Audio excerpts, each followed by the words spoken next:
Sholem Aleichem, welcome. I'm Lisa Newman, the Yiddish Book Center's Director of Publishing and Public Programs. It's my pleasure to welcome you to the Yiddish Book Center's virtual theater for tonight's program, The Global Reach of Yiddish Theater.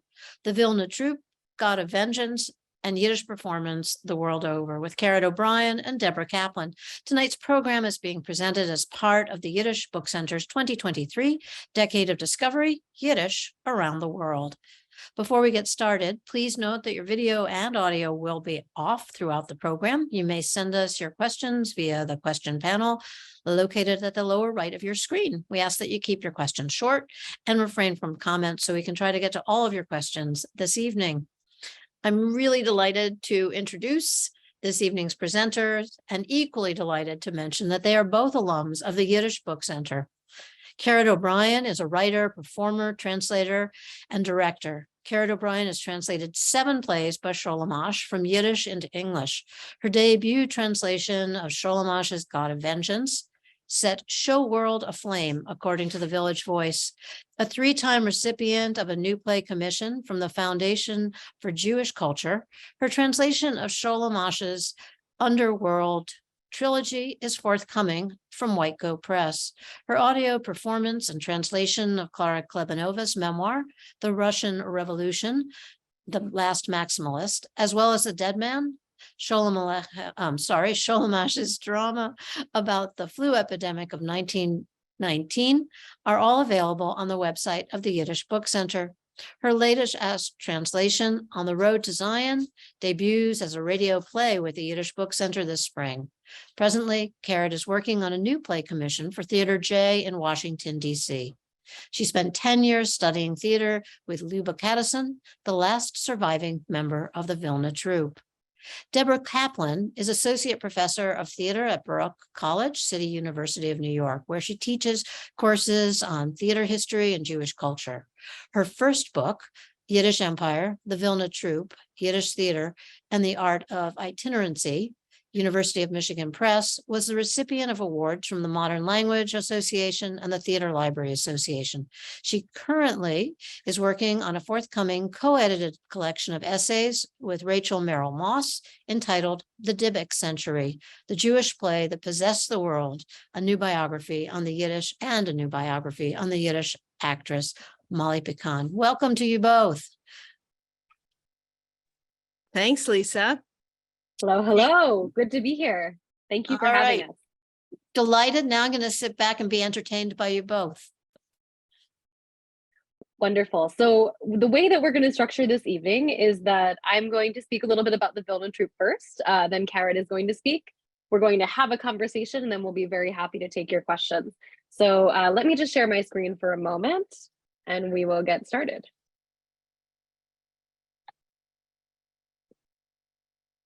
Okay. So what you are looking at here is one of my favorite pictures of the Vilna Troupe, a Yiddish theater company that was the subject of my 2018 book.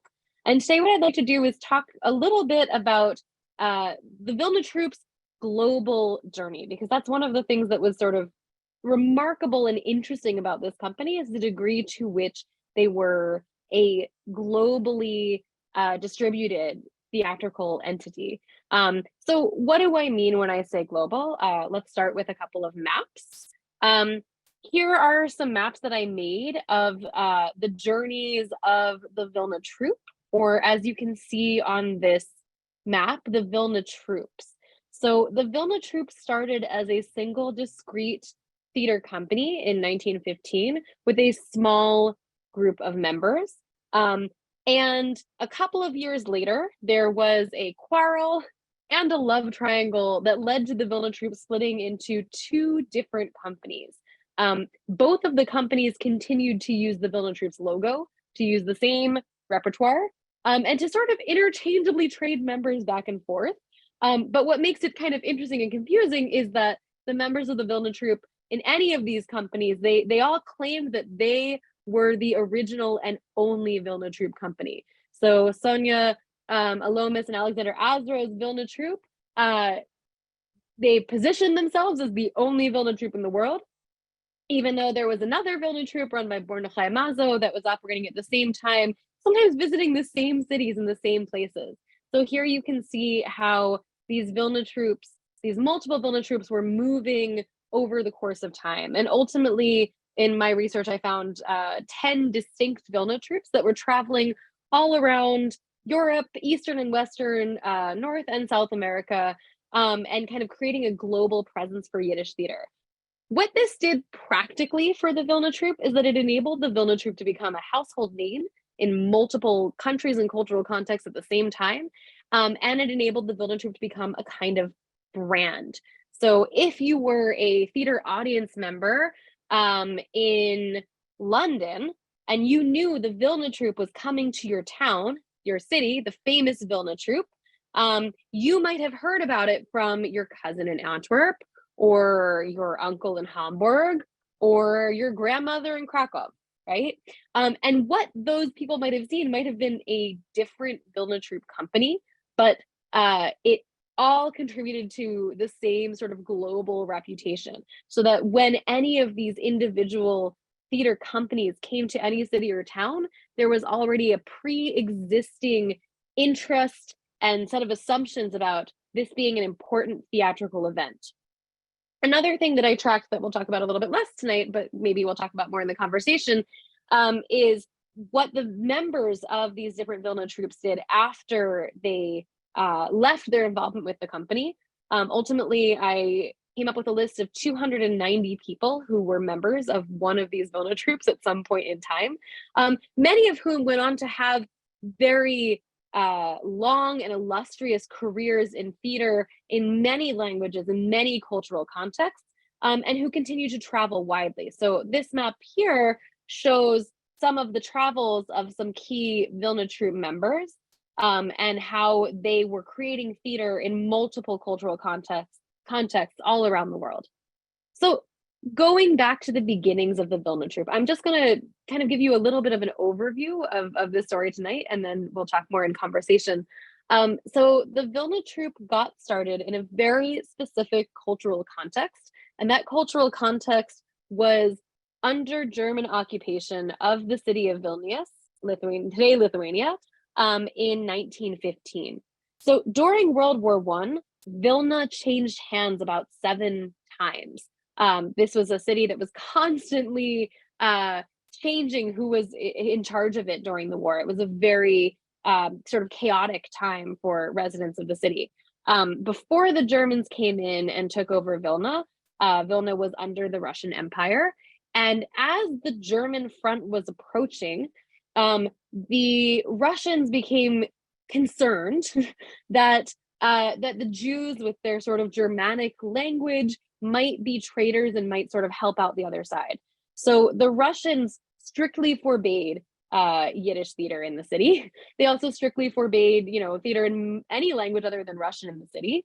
And the other thing that happened is that Russia said to Jews who were living kind of along the strip of land that was closest to the front, they very quickly said, you have to leave and you have to move east, and you have 24 hours to do it.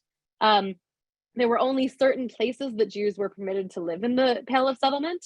So a incredibly large number of Jewish refugees arrived in Vilna all at the same time in 1915, homeless, jobless, having just lost their homes in a very short span of time, with the front approaching very quickly. And the city was sort of just completely overrun with refugees who had a lot of needs that the city could not meet. One of those refugees who came to Vilna in 1915 was a man named Leib Kadison. And we'll hear a lot about the Kadison family today. Leib and his wife Hannah, they were amateur theater practitioners. So they were the kind of people who they had, their day-to-day activities, and in a very casual way, back in Kovno where they had lived, they would stage amateur productions as part of like a drama club, right? This was not their livelihood. This was not their life. This was something they sort of did on the side. But suddenly all of this upheaval happens, and Leib Kadison ends up in Vilna in this very tenuous situation. He doesn't have his regular steady work as a painter anymore. And so he decides that the thing to do is to start a theater company, to start a professional theater company with all of these new people kind of in the city. And let's just be honest, this is sort of a crazy thing to do, right? First of all, Yiddish theater is outlawed under the Russian control. Secondly, right, there are people literally starving in the street. There's tremendous need in every direction. Leib Kadison decides theater is what people need, and he says, people in this situation need theater more than they need bread. Some people agree with him. Some people think he's crazy, right? He tries to create this theater company. At first, it doesn't go very far, but then suddenly on Yom Kippur, on the morning of Yom Kippur, the Jews wake up and find that the Russians have left, and now Vilna is under German occupation. And one of the first things that the Germans do is they outlaw all Russian cultural activities, all Russian language cultural activities. So the Russian theater, Russian newspapers, etc.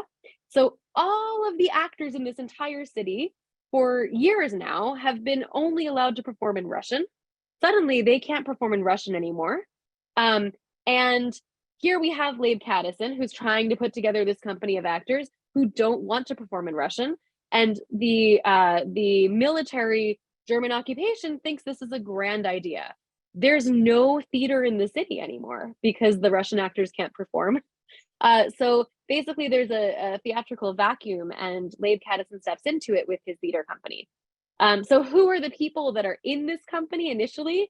Many of them are refugees like Leib Kadison, who lived west or south of Vilna, ended up in Vilna very precipitously when they were suddenly forced to flee. Some of the people in this company are actually Russian actors of Jewish descent, some of whom have never spoken Yiddish in their lives, but they want to continue to be professional actors, and this company is the only game in town. So they join the company sort of conditionally. They very early on, the sort of heads of the company, Leib Kadison and Alexander Osro, they make a rule that if you want to have a speaking role, you have to pass a Yiddish literacy and literature test. And there's an oral examination that people have to pass and a written examination to prove that they A, know Yiddish, and B, are part of the Yiddish cultural world and have a sense of it before they're allowed to have a speaking part. So all of these Russian actors in this company are studying up on their Yiddish, trying to learn it fast so they can get to the speaking parts. Most of the people who join this company are young, they're idealists. Most of them are teenagers or in their early 20s. The vast majority of them, with the exception of the few Russian actors, the vast majority have no formal acting experience or training of any sort. And all of a sudden, they've formed this theater company. This is an unlikely scenario for a company to become a success. The surprising and interesting thing is that this really works. The Vilna Troupe almost immediately has these massive audiences comprised not only of the Jews who live in Vilna, which is a large population, especially with all of the refugees who recently arrived, but also of the German soldiers who are occupying the city, who are starved for entertainment. They can understand a little bit of Yiddish because of its Germanic, its partial Germanic origins, and they're young men who are they're in a war, they're bored, they come to the Yiddish theater. And then you also have audiences who would have been going to the theater in Russian who suddenly start showing up to the Yiddish theater because it's the only game in town. So the Vilna Troupe is instantly this sort of massive, massive success, despite all of the obstacles in its way. Very quickly, the Vilna Troupe realizes that the best thing to do is to go on tour, because not only do they have this massive audience in Vilna, but they're also starting to get press in other cities. So there are reviewers coming from Warsaw to review their productions. That's a big deal. Even more of a big deal, there are reviewers coming from Berlin to review their productions. German theater reviewers who are for German newspapers that don't typically cover any sort of Yiddish theater.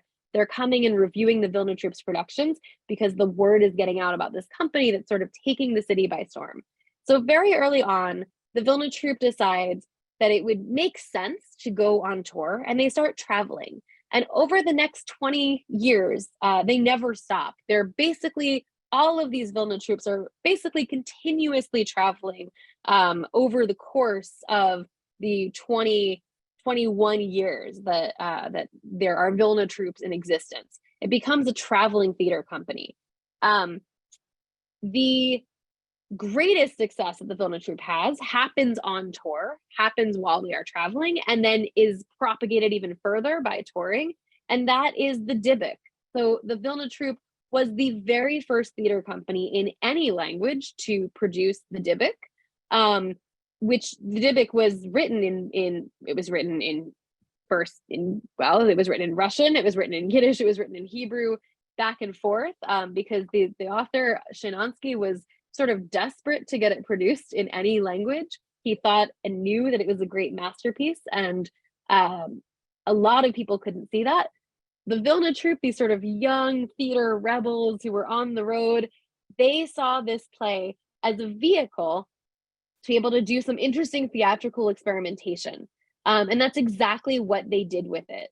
So they developed kind of a bit of a sort of grotesque kind of constructivist aesthetic for the Dybbuk. And they produced it as such in Warsaw. And what happened sort of very precipitously, the sort of short version of the story is that a couple of weeks after they met Ansky, who you can see here with the Vilna Troupe, a few weeks after they met him and decided that they were going to stage his production, Ansky died very, very suddenly. And there was a grand funeral held in Warsaw, which was where the Vilna Troupe was at the time. There was a grand funeral held in Warsaw with 80,000 mourners projected to be in attendance. And the Vilna Troupe's savvy business and marketing manager, a young man named Mordechai Mazo, decided, kind of on his own, without consulting the other members, decided that he was going to stand up at the funeral and he was going to swear upon Ansky's open grave that the Vilna Troupe would produce the very first world premiere production of the Dybbuk exactly 30 days from Ansky's death, at the close of the traditional shloshim, the traditional period of mourning.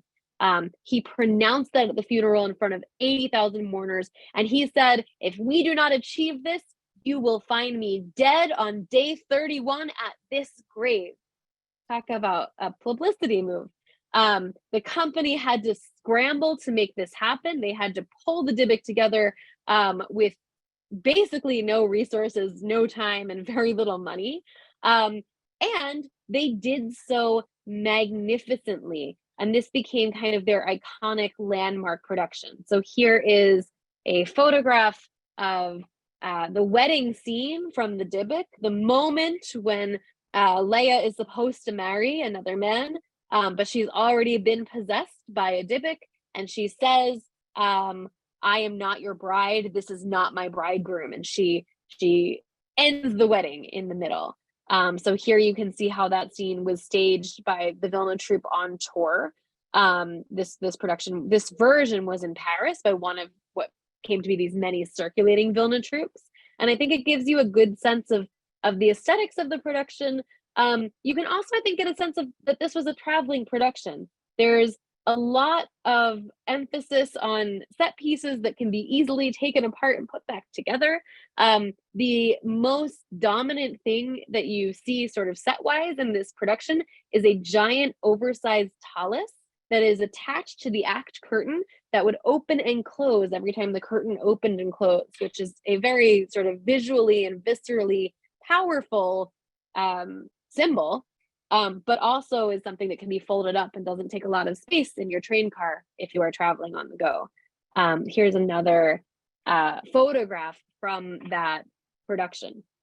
The Vilna Troupe came to be known as a sort of brand for experimental, avant-garde, and creative Yiddish theater. So this is a quote from a newspaper in a city where the Vilna Troupe has been announced they're going to visit, right? And this person knows he's going to review a Vilna Troupe production, and he writes an article, right? It almost doesn't matter who is performing, what is the play, what difference does it make, who or what. This is the Vilna Troupe. It's a sure thing. It's a brand. Audiences came to expect that everywhere the Vilna Troupe went, something interesting would be happening. And as the Vilna Troupe and these various different troupes traveled more and more, they started getting more and more experimental and avant-garde in their styling, in their repertoire, and in the kinds of theatrical experiences they wanted to present. So this is actually from a much later production of the Dybbuk that had a very different set in the 1920s. These are some other productions. If you recognize the man at the center of these, this is Joseph Buloff, who was a very famous Yiddish actor, member of the Vilna Troupe, and also became a very successful Broadway actor later in his life in New York. And here's just one last photograph to close us out here. This is the Vilna Troupe's production of At Night in the Old Marketplace by Yodlam and Peretz in Warsaw in 1928, which, if you know anything about that play, it is an impossible play to produce. It is absolutely impossible. But that was sort of part of the Vilna Troupe's brand, is that they did things that other people wouldn't do, wouldn't try, and they did them in sort of remarkable ways. So I'll stop there for now and turn it over to Caraid. Oh, thanks so much, Debra. That was wonderful. I learned so much about the many different branches of the Vilna Troupe, because I'm going to just start my presentation here before I start moving into God of Vengeance as the segue between the Vilna Troupe and God of Vengeance. I'd just like to take a moment to honor my great acting teacher, Luba Caddison. And she was a founding member of the Vilna Troupe. She was about 7 or 8 years old. Her father was Leib Caddison, and her mother was Hannah Caddison. And this is a picture of me and Luba in 1999 after a performance of God of Vengeance that I was in and that she was our advisor in. And the picture on the right is Luba in the Dybbuk. She was in the original production of the Dybbuk in 1920. She played Leah's friend, and then she graduated to the starring role, which she played all over Western Europe, Eastern Europe, and North and South America.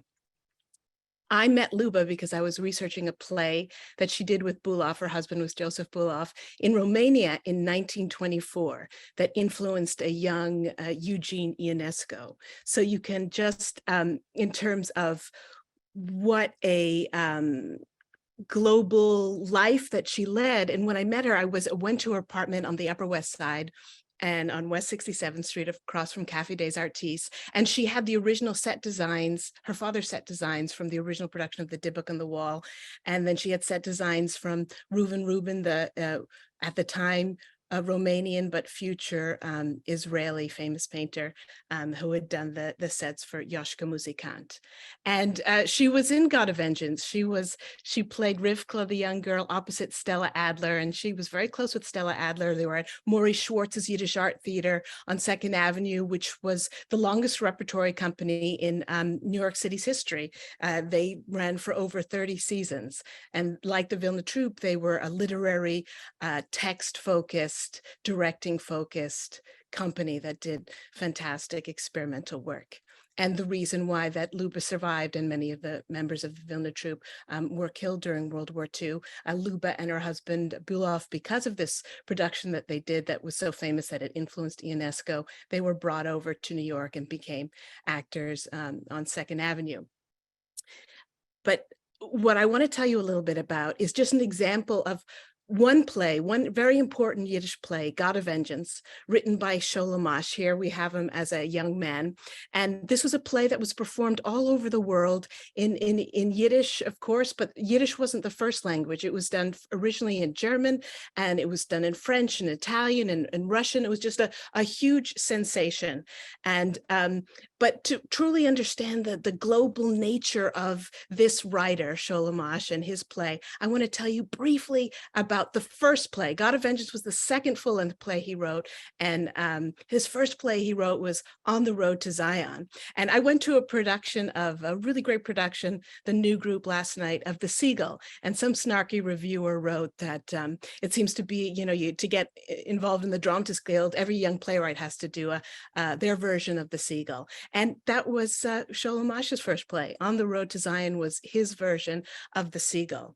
And he was a young, this is not Sholem Asch, this is one of his great Polish mentors, the painter Stanisław Witkiewicz. Now, his son became a famous dramatist later, but he was an art critic and a theater critic and a wonderful painter. And he took an interest. We all know about Yud Lamed Peretz, the Yiddish writer, influencing and mentoring Asch. But Asch was smart enough and ambitious enough and really wanted to enter the global pantheon of theater artists. So he began cultivating these mentors from outside the Yiddish theater, and Witkiewicz was one of them. He was interested in Sholem Asch's writing. He got his one acts produced by introducing him to some Polish playwrights. They were first produced in Polish before they were done in Yiddish. And then there was this full-length play that he had written that none of the Yiddish theaters were interested in. So Witkiewicz introduced Asch to this incredible woman here. Her name is Vera Komisarzewskaya. Now, she was a Russian theater actress.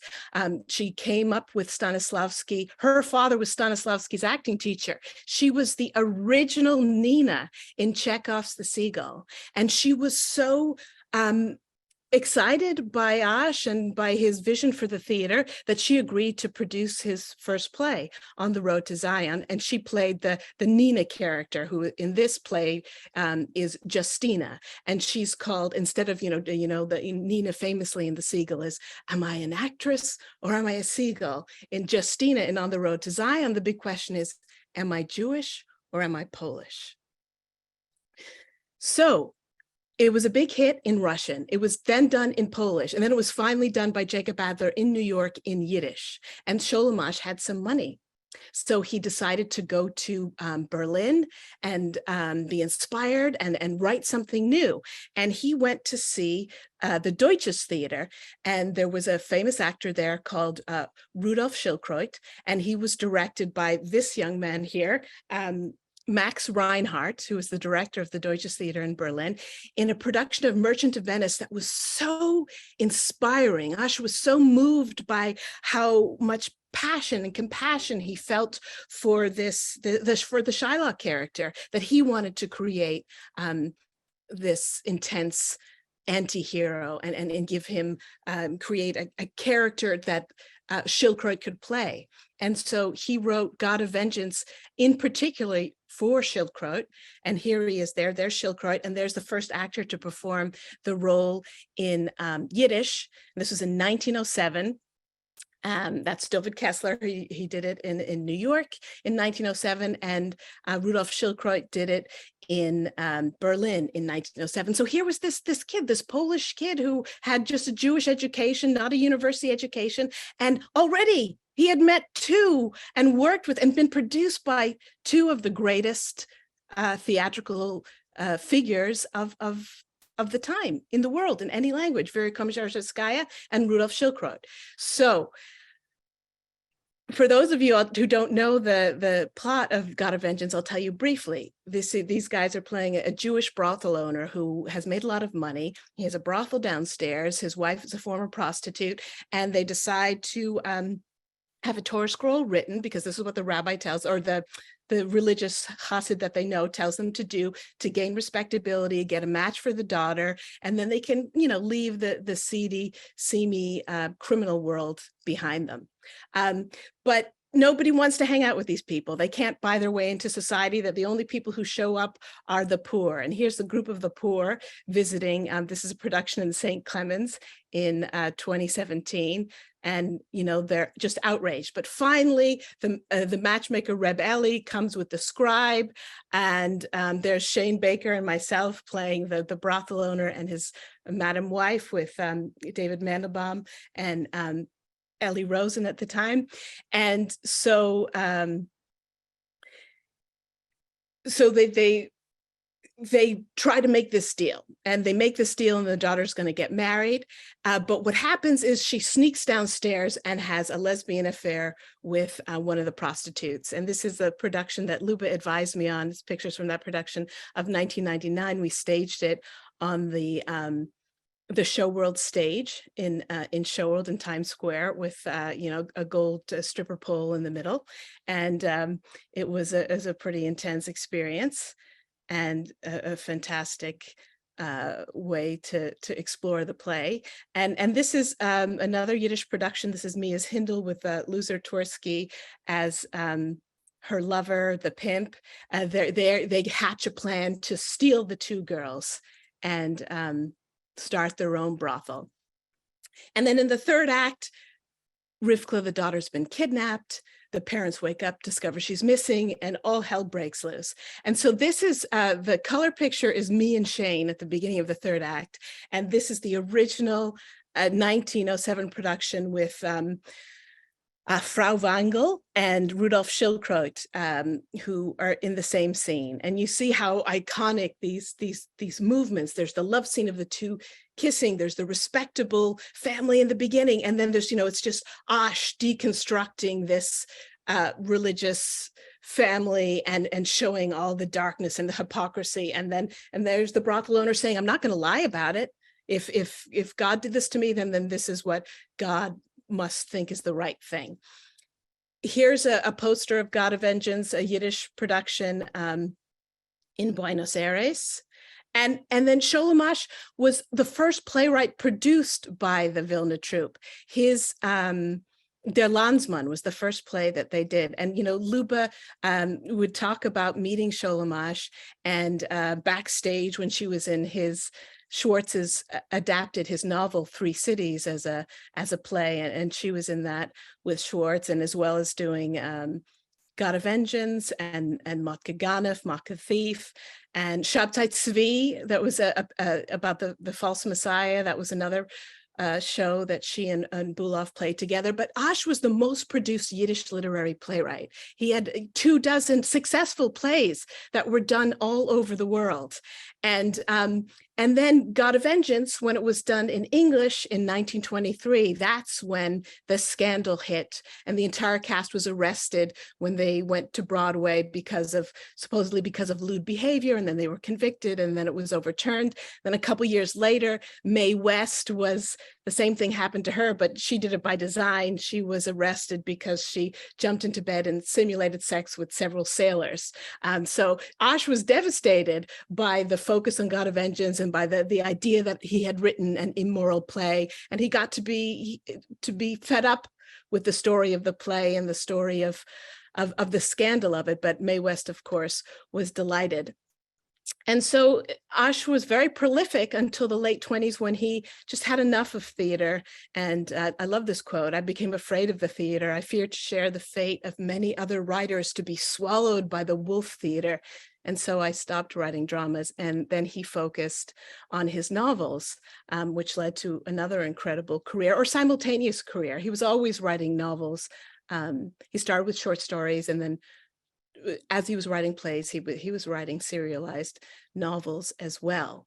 And so that is just what I wanted to do to introduce you to the conversation that we're having, and that we'll just talk a little bit more together, Debra, now that we've given them a history of the Vilna Troupe and the history of God of Vengeance. And I want to say that Luba, she knew about all these other different strains of the Vilna Troupe, and she always was excited, and and the message of her work to me was that you create your theater under every circumstance. Their first subsidy from the German army was a sack of potatoes. So when I would go to her about producing, about not having money, or what are we going to do, and she would you just do it, and you go forth. And her father Leib, she remembered vividly, they had 48-hour evacuation notice from Kovno, Lithuania, and he was very depressed.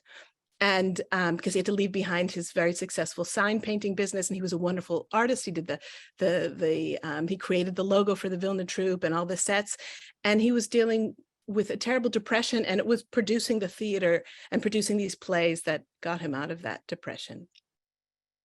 That's so wonderful and just I think really poignant for us to hear now because this is it, right? Like this was art created under in many ways the most dire and difficult circumstances and that informed the art and it informed the experience of the art. So there's a lot of anecdotes and stories about the Vilna Troupe's first performances where the only theater that they could afford to perform in was a circus space Mhm. that had been converted by the German army into a horse stable. And when they got there, they were scraping horse dung out from between the floorboards because it smelled and they were trying to dissipate the smell.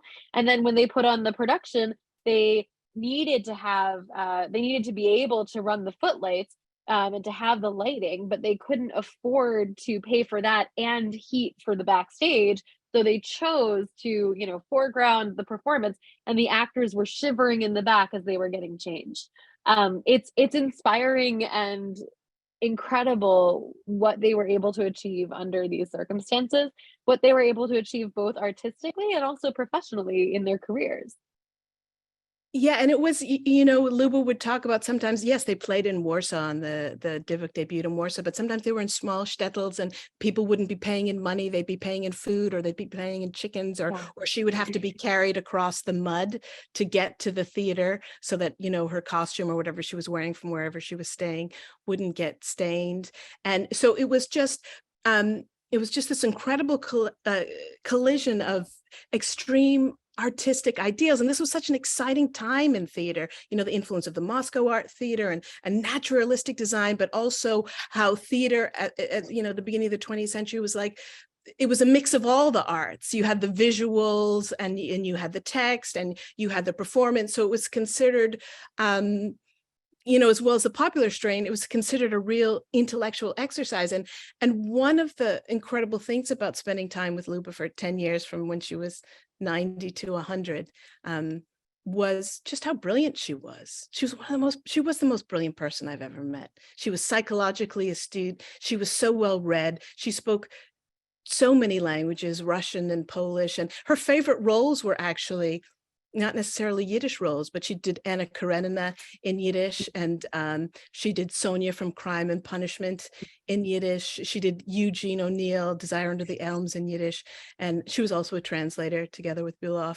So it's just how incredibly intelligent these artists were. And because unlike American artists, they weren't isolated, they were dealing with they had exposure to artists all over the world.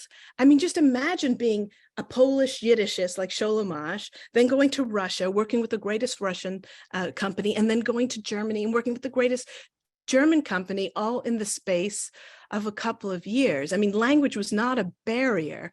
Exactly. They had the ability to travel in that way and to learn from artists in so many different cultural contexts. I think what you said about sort of the intellectualism of Yiddish theater in this period and just theater in general, sort of the art theater world, is really important to keep in mind. That not to say that there was not commercial theater, because most theater was always and is commercial theater. German theater, but the sort of the strand of sort of theater as an intellectual exercise was massive in this period. And it was new. It was sort of new and revolutionary and exciting, coming from the Moscow Art Theater and the little theaters in the United States and the art theater movement sort of all across Europe. And the Vilna Troupe was really the place where that came into Yiddish. And then it really took hold. It took hold in Jewish intellectual culture. The theater became a kind of public forum for the discussion and airing of ideas, which I think in the best circumstances is what theater, that and like building empathy, those are the things that theater does best. Mhm. And then just thinking about the traveling aspect of it, I think that this is where like writers traveled in the Yiddish world. I mean, everybody in the Yiddish world traveled, right? Because they had to. Like that was the circumstances of this time. But the theater artists traveled more than almost anybody else. It was really the theater artists and the musicians that were very peripatetic and nomadic, and many of whom were sort of constantly on the road. And I think that helped them to develop a certain kind of artistic ingenuity because they were encountering things that nobody had seen before. So like one example is that the Vilna Troupe was the first company in any language to bring Eugene O'Neill to Eastern Europe. Eugene O'Neill was unknown in Eastern Europe. Of course, he was very well known in the United States. And you had actors and producers and directors who were traveling, crossing the Atlantic back and forth and back and forth. So why wouldn't they stage O'Neill in Warsaw, right? And after that first Yiddish production of an O'Neill play in Warsaw, suddenly everybody in Poland was doing O'Neill. So there's a way in which Yiddish theater kind of became this really important conduit for global conversations and movement of ideas about theater in really exciting ways. Yeah, I totally agree. And before we open up to questions, I just wanted to say that to me, it was, I remember the first time I met Luba and I read her book and I read her stories and you know, she's like, well, what are you going to do with your life? I was 22 and I said, well, I'd like to have a life like yours. And she just gasped. She's like, you know, and then she took it in and she said, well, you know what? It was a really rich life, but it was a difficult one. And of course, all I heard was the rich was a rich life. It was full of experience. And you know, and that's the life in the theater. That's the life in the theater then. And that's the life in the theater now. It's so intellectually stimulating and exciting, but you know, it's hard to make a living. It's hard to move from the ritualistic world of the stage and then figure out how to pay your rent and do your laundry. But it was, what is so exciting to me about her and all of the artists of the Yiddish theater, and particularly the literary theater artists, is they offer us a model for a non-commercial artistic life. You know, they weren't thinking about making money as, you know, selling toothpaste or, you know, being in a big blockbuster. And that's such an honorable life, and it's such a mystical life, and it's such a deep life. And it's within the Yiddish world. We have so many examples of how to create a life like that. And also like a non-commercial artistic life that was intimately intertwined with literary culture. Right? Like that's something that I think is really extraordinary too. And that's something that I think is harder to sort of replicate now.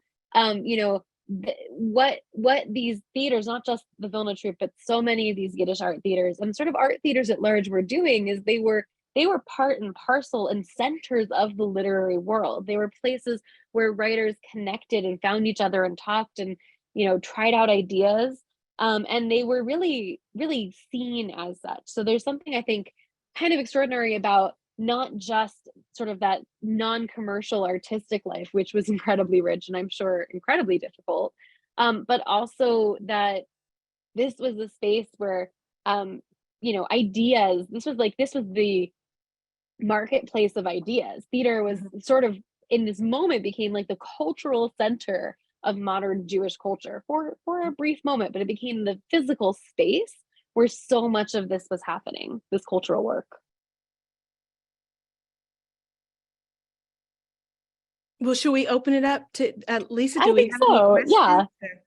Oh, yes, we have questions. Oh, great. Many questions. Thanks. Really fabulous. And I wish you could go on for a couple of, like, maybe we make this into a mini series.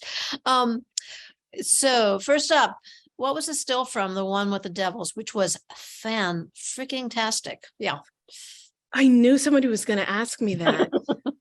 And I forget, but I'll find out. I think it might be from Kiddush Hashem, the staging of that, you know, a scene in the Devils. Yes. But I have to find out. I'm not exactly sure. And the person who asked knows you. You're in trouble then. Yeah.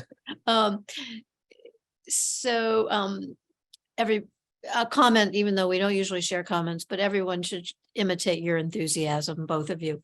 Really big applause for your work. Thank you. What, if any, was Stanislavski's influence on their work? Massive. But I guess I'll start, and I'm sure we can both weigh in on this, maybe from different angles. So the Vilna Troupe, they explicitly modeled themselves on the Moscow Art Theater. However, again, most of these people were amateurs without formal acting training. Many of them were teenagers. So this was not a group of people who necessarily had seen Moscow Art Theater productions or knew an extensive amount about it, but what they knew about it was they knew that the Moscow Art Theater was sort of trying to revolutionize Russian theater by creating this more literary sort of intellectual model, and also by formalizing actor training in some new and exciting ways. And they were inspired by that. So what I think is kind of interesting is that they really based their understanding of this model on the Moscow Art Theater model in 1915 more on what Stanislavski and the Moscow Art Theater were doing much earlier, because they were reading about it in books, in things that were sort of outdated at the time that they were doing this work. So there's a sort of tension where in 1915, 16, up through 1920, they're saying, okay, we're modeled on the Moscow Art Theater. This is our guiding star. But the Moscow Art Theater has kind of moved on to different styles and different ways of working. And Stanislavski has moved on to different styles and different ways of actor training that they're not really following. In 1920 with the Dybbuk, that is a moment where they not only sort of catch up to what's going on in the art theater world more broadly, but they sort of go beyond it and become their own sort of experimental creative force, which how could you more model yourself on the Moscow Art Theater than becoming your own fiercely independent experimental voice in the theater world? Yes, and I would just say that, such an exciting time in theater. And I know that Bulov and Lubo were so voracious. They read about every different style. And we tend to remember just a few names like Stanislavski, and not, for instance, Vera Komisarjevskaya, who would say that she was the one who influenced Stanislavski. You know what I mean? And that's who Asch was working with. So it was just this endless conversation through languages and theatrical performances about where theater is going and what does it mean, and bringing in designers like Gossett had Mark Chagall, and the Vilna Troupe had Leib Caddison and Reuven Rubin, really top level artists. Abe Fader, who lit up the Empire State Building, got his start in the Yiddish theater with Joseph Bulov and Lubbock Caddison in Chicago. So, they were attracting the best of maybe people not with resources, but with grand artistic ideas. I think people will learn more about that story in the upcoming Yiddish Book Center's opening in October, Yiddish a Global Culture. So those and many other stories related to theater await you. Who were the audience in the various cities after the war? And excuse my pronunciation, Prosta Yidden, intellectuals, both. By after the war, are we talking about after World War I or after World War II? It doesn't specify, so I answer leave it to you. Either or both. Yeah. Okay. Well, maybe we should talk about both. So in the case of the Vilna Troupe, the very last Vilna Troupe production, the very last production that calls itself a Vilna Troupe production is in 1936. So there is no Vilna Troupe per se after the war, after World War II, rather. Though the people who were a part of these Vilna Troupes very often called themselves Vilna, right, for their whole life. So, I think you get a sense from Caraid of how, for Lubbock Caddison, the Vilna Troupe was at the center of who she was as an artist, and that was not unusual for these actors. But in terms of after that particular World War I context that I was talking about, one of the most fascinating things about the Vilna Troupe, I think, is that most of the time, not always in like the tiny shtetl, right, but in cities kind of throughout this 20-year period of 1915 to 1936, Vilna Troupe audiences tended to be almost evenly split between Jews and non-Jews, which is remarkable in a couple of ways. It was remarkable in the beginning with the Germans, with the German soldiers coming in, but I think it's all the more remarkable even outside of that context, because if you think about someone in Warsaw in 1920 going to see a Vilna Troupe production, if that person didn't speak Yiddish, there are no super titles or subtitles on the performance. That technology doesn't exist yet. So they're going and they're sitting in a theater and watching a production for several hours where every single word is in a language that they don't understand. And yet those audiences are coming back again and again and again. So I think it tells us a couple of things. It tells us that this theater did an incredible job with visual aesthetics in a way that could be exciting and accessible for audiences beyond just the words. which is interesting because they were a literary theater, right? They were very interested in the literary quality of the words, but also very interested in the visual quality of the performances and the sort of emotional quality. And I think it also tells us something about how this particular theater developed a reputation for being at the cutting edge. And so people came to see it because it was at the cutting edge artistically, even if they didn't understand the language. The Vilna Troupe did very frequently print programs in multiple languages. So the initial programs were printed with some German and some Yiddish. And in the World War I context, in Warsaw, they would print programs with Polish and Yiddish, maybe not everything translated, but a lot of bilingual programs. In the United States, bilingual English and Yiddish. So they, the program sort of told audience members, like, it's okay if you don't speak this language. Here's a synopsis in a language that you will know. But still, there is something remarkable about thinking about audiences going to see the Dybbuk, which is like a 3-hour show. It's a really long play. It's a really, really long play. And not knowing the language and not having subtitles or super titles.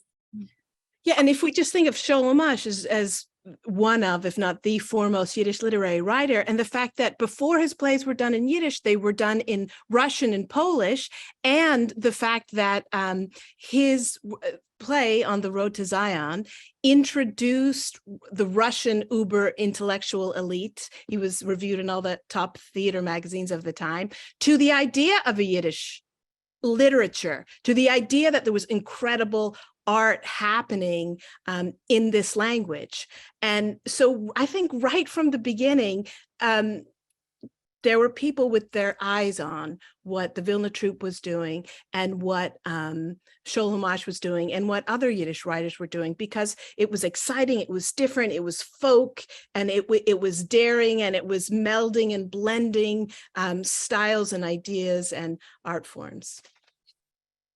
Segue into this one then. What did the Vilna do of the earlier and contemporary Yiddish repertoire? Gordon, Kobrin, Goldfaden? Everything on that list but Goldfaden. They did not do Goldfaden. They saw Goldfaden as the old guard that needed to go. They were interested in younger, more literary writers. So the first sort of generation of Yiddish theater writers were a lot of those were musicals, like what Goldfaden did, and operettas. The Vilna Troupe was not interested in musical theater, absolutely not. They saw that as not literary, which, I could disagree with, but they saw it as very not literary, not high art. There were a lot of writers who began to write a lot of repertoire with the Vilna Troupe in mind. So Peretz Hirschbein is a great example of this. Peretz Hirschbein's work really kind of got its first kind of footing in the performance world with the Vilna Troupe's performances, and every play that he wrote, they staged, right? So there were certain writers, Sholem Asch was one of them, where they staged a lot of his work. Peretz Hirschbein, they sort of found their favorite writers and had writers writing as fast as they could to sort of get plays on the stage. But I will say that in terms of repertoire, the Vilna Troupe's initial problem in 1915, 16, and 17 was that they went through all of the Yiddish plays that they knew of that existed, and the members of the Vilna Troupe sat around a kitchen table with the Caddisons and decided that many of these plays were not of high enough literary quality to stage. So from the very beginning, the Vilna Troupe was doing huge numbers of translations that the members did themselves from the European and Russian repertoire, which also I think helped to attract some of those outside audiences, because they were doing plays that the outside audiences had heard of. And they maintained that, doing between 30 and 50% translations pretty much through all of that time period of that 20 years. Question, God of Vengeance is a very dark story. What do you see? If anything, it's in its redeeming features. Is there a positive takeaway?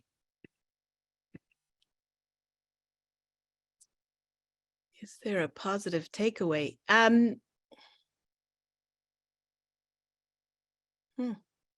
Well, it's more about what it reveals and what it exposes, and the dreams of the young women, and what I loved about the Yiddish theater, what I love about Sholem Asch, what I love about the Vilna Troupe is their focus on exposing social inequities and exposing abuses or what women had to endure and the limited options that they have, and just shining a light and making more people aware of what's happening and dramatizing it so people can react to it and be part of the change. I think that, you know, I'm going to get on a tangent. I'll stop. Yes. You can go on a tangent. Well, I just think the power of theater is pretty revolutionary. And I think, you know, the Yiddish theater really coming into its own and creating a national identity for a landless people at the same time that the Irish theater and Yeats and Lady Gregory was creating a national identity for a people who were trying to create their own land and move away from England, and that both resulted in, were part of what resulted in new countries being formed by creating a national identity and people being able to see themselves on stage, whether that was Israel or the Republic of Ireland, and their trajectory of how their theaters began and how their country started are nearly identical in terms of time. This is two questions that will be condensed into one. In both of your ideal worlds, what could the future of Yiddish theater look like? What might look similar to Yiddish theater of the past? And what would you like to see evolve? Also, are there any Yiddish theater artists of the modern day that either of you are excited about watching? I guess I'll go first. Caraid. No. Yeah, Caraid. But I guess I would say a couple of things. There's a lot of great stuff that's been happening the past couple of years. So as to what my ideal scenario is for the future of Yiddish theater, I think it's a little bit of a continuation of some of what we've already seen with Paula Vogel's play Indecent and the reception that received. With the Yiddish Fiddler on the Roof, which did remarkable things, which was a remarkable production that did remarkable things, and some of the Volksbühne productions since then. You know, I think that what I would like to see is continued interest in this tradition in any context, in translation, in Yiddish, in any language, you know, in any sort of way. But I think that it does feel like this is something that is still very alive to people, in the sense that we're still seeing these stories, these people, this world presented on stage in some really exciting ways. So more of that. You know, when I think of how the Yiddish theater scene has changed and just exploded in the most beautiful way from the 90s when I first started researching it and hanging out with Luba to today, it's really exciting. And you've got people like Michael Yashinsky and Malky Goldman and Melissa Weiss who are writing new, exciting material in Yiddish. I think a big part of where the history of the Yiddish theater is going is through translation. I mean, that's my passion. People have to know these plays. This On the Road to Zion, I've just translated into English. It's the first time in English. It's a major Jewish play that had a huge ripple effects around the world. And we as English-speaking audience members don't know it yet. But I also think that the study of the history of the Yiddish theater is very important. When we think, like I mentioned earlier, that Morris Schwartz's Yiddish Art Theater in New York City was the longest running repertory company in New York City history. So many of its members went with Harold Klerman to found the Group Theater, and we don't know about that. You know, I mean, it's changing slightly now, but why doesn't every theater department in America have at least one course for their students in Yiddish theater? It's a foundational pillar of the American theater of the 20th century. And we need to recognize that and know it, whether you're Yiddish speaking or Jewish or not Jewish. It's just the truth about the story of theater in America. And the more that story gets out there, the more will be revealed and the more exciting work will come out of that. I think that might be a perfect place to end this evening's conversation. For those of you in the audience, I'd also add that both Caraid and Debra have contributed in many ways to content that you'll find on the Yiddish Book Center's website, from performance pieces to podcasts to written articles. So I encourage you to learn more about both of their work and explore this topic further. I want to thank you both for everything you bring to your work and for joining us here tonight, and hope to have you back. Thanks again. Thanks so much, Lisa. Thank you. It was lovely to be here.